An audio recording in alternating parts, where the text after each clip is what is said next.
Friends అంతరిక్ష యాత్రలకి అనిపించింది. వాళ్ళు కేవలం కొన్ని నెలలు మాత్రమే నిద్రపోయారని. కానీ నిద్ర లేచినప్పుడు చూస్తే మిగతా వాళ్లందరూ ఎముకలు అయిపోయి ఉంటారు. వాళ్ళు గజగజలాడిపోయారు. అంతలోనే క్యాబిన్ లో సముద్రం నీళ్లు జోరుగా నిండిపోసాగాయి. స్పేస్ కంట్రోల్ పూర్తిగా పోయింది. ఇప్పుడు అది సముద్రం గర్భంలోకి వేగంగా మునిగిపోతోంది. మరణం నుంచి బయటపడే ఒక్కటే మార్గం ఎమర్జెన్సీ ఇంజెక్షన్. జోసెఫ్ బయటకు వెళ్లే ముందు టైం డిస్ప్లే మీద కంటి చూపు పడుతుంది. అంబా 3978. ఆయన షాక్ అయిపోయాడు. నిజంగానే 2000 సంవత్సరాలు నిద్రపోయాడా? వాళ్ళు తొందరగా లైఫ్ రాఫ్ట్ వదిలేసి స్పేస్ షిప్ నెమ్మదిగా సముద్రంలో మాయమైపోతూ ఉండటం చూస్తుంటారు. ఎప్పటికీ ఇప్పుడు వాళ్ల ముందు ఒక్కటే మార్గం, ఈ అపరిచిత గ్రహాన్ని వెతకడం. భూమి మీద కాలు పెట్టగానే అర్థమైంది, ఇక్కడ అంతా బంజరు. ఆకుపచ్చని ఏమీ లేదు, నీళ్లు లేవు, తినడానికి ఏమీ కనిపించదు. త్వరగా ఏదైనా దొరక్కపోతే బతకడం కష్టమే. అంతలోనే ఆకాశం నుంచి ఒక భారీ రాయి దూసుకొచ్చి వాళ్లని దాదాపు చితక్కొట్టేసింది. వాళ్ళు వేగంగా పరుగులు పెడుతుంటారు. ముందుకు వెళ్తుంటే వాతావరణం పిచ్చిగా మారిపోసాగుతుంది. ఒక్కసారి మెరుపులు, తుఫాను, మళ్లీ స్పష్టమైన నీలం ఆకాశం. కానీ ఏదో ఆశ కలుగుతుంది. ఎడారి మధ్యలో ఒక చిన్న పచ్చని మొక్క. వాళ్ళు ఊపిరి పీల్చుకుని మరింత వేగంగా వెతకసాగుతుంటారు. చాలా ఎక్కువగా గుర్తులు కనిపించసాగాయి. ఒక లోయలోకి వెళ్లి చూస్తే భూమి మీద భారీ బ్రిడ్జ్ లాంటి నిర్మాణాలు పడి ఉంటాయి. ఆసక్తితో సమీపంలోని కొండ మీద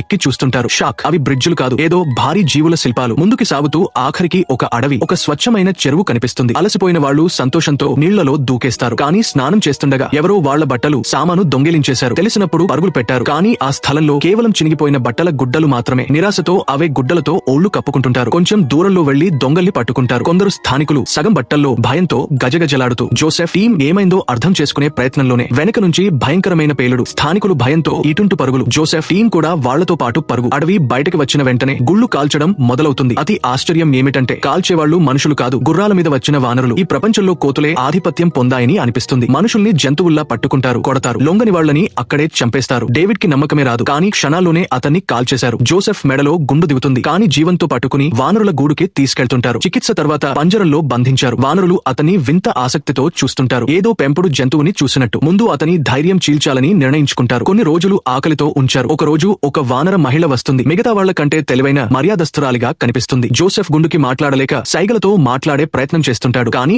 ఆమె అర్థం చేసుకుంటుంది, మనుషులు తక్కువ స్థాయి మూగ జీవులు. బహుశా జోసెఫ్ దురద రుద్దుకుంటున్నాడని. జోసెఫ్ కోపం ఎక్కువ అయిపోతుంటుంది. ఒక వానర గార్డు దగ్గర నుంచి కాగితం, పెన్ను లాగేసుకున్నాడు. గార్డులు దూసుకొచ్చి ఆపే ప్రయత్నం చేస్తుంటారు. కానీ ఆమె కాగితం దగ్గరికి వచ్చి చేస్తుంది. జోసెఫ్ రాయగలడు. అందరూ నోరు తెరుచుకుని నిశ్శబ్దంగా నిలబడిపోతుంటారు.